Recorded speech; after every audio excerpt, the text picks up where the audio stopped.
আগামী বছরের আইপিএল নিয়ে এখন থেকেই চড়ছে উত্তেজনার পারদ। মরশুম শুরুর আগে থাকছে মেগা নিলাম, জানিয়ে ক্রিকেট জনতার মধ্যে রয়েছে বাড়তি আগ্রহ। এই নিলামের নিয়মবিধি কি হবে তা এখনো স্পষ্ট করেনি বিসিসিআই। তবে 31শে জুলাই একটি বৈঠক আয়োজন করেছিল তারা। সেখানে উপস্থিত ছিলেন 10 ফ্র্যাঞ্চাইজির প্রতিনিধিরা। সেখান থেকে যে তথ্য মিলছে তাতে অনুমান করা হচ্ছে যে অন্তত 6 জনকে ধরে রাখার সুযোগ দেওয়া হতে পারে। 4টি রিটেনশন ও 2টি আরটিএম বিকল্পের ক্ষেত্রে ছাড়পত্র মেলে নাকি সরাসরি 6টি রিটেনশনের সুযোগ দেওয়া হয় তা নিয়ে চর্চা অব্যাহত। যাবতীয় পরিস্থিতির কথা মাথায় রেখে ছক সাজাচ্ছে ফ্র্যাঞ্চাইজিগুলি। নিলামের মরশুমে যে মহাতারকা দল বদলাতে পারেন বলে মনে করা হচ্ছে তার মধ্যে রয়েছে সূর্যকুমার যাদবের নামও। মুম্বাই ইন্ডিয়ান্স ছাড়তে পারেন সূর্যকুমার যাদবের আইপিএল ক্যারিয়ারের সূচনা হয়েছিল কলকাতা নাইট রাইডার্সের জার্সিতে। পরে তিনি যোগ দেন মুম্বাই ইন্ডিয়ান্সে।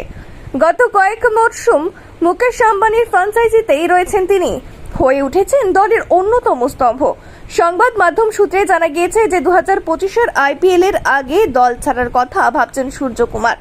দুই পক্ষের সম্পর্কে যে জটিলতা সৃষ্টি হয়েছে তা বোঝা গিয়েছিল হার্দিক পান্ডিয়ার নাম নতুন অধিনায়ক হিসেবে ঘোষিত হওয়ার পরে। ইঙ্গিতবাহী পোস্ট সোশ্যাল মিডিয়ায় দিয়েছিলেন সূর্যকুমার যাদব। সরাসরি মুখ না খুললেও বুঝিয়ে দিয়েছেন যে তিনি বেশ অসন্তুষ্ট। হার্দিকের নেতৃত্বে হতশ্রী পারফরমেন্স করে মুম্বাই লিগ তালিকায় শেষ করে 10ম স্থানে।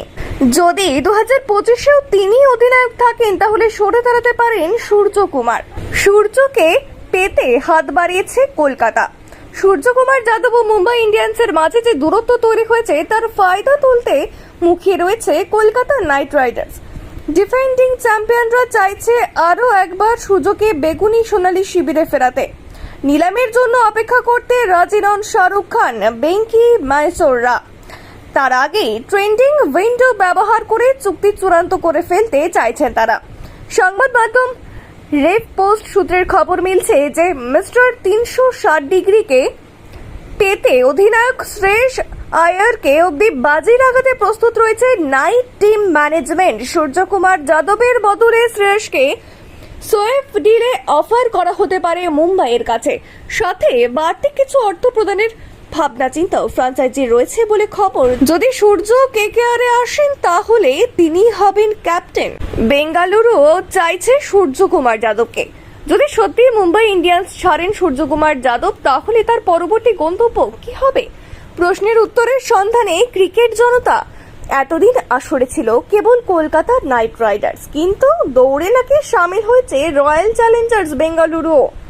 বিরাট কোহলি অধিনায়কত্ব থেকে সরে দাঁড়ানোর পর ফাফ ডু প্লেসিকে ক্যাপ্টেন হিসেবে বেছে নিয়েছিল তারা, কিন্তু প্রোটিয়া তারকার বয়স পেরিয়েছে 40। আগামী মরশুমের জন্য তাকে আর রিটেন করতে চায় না ফ্র্যাঞ্চাইজি।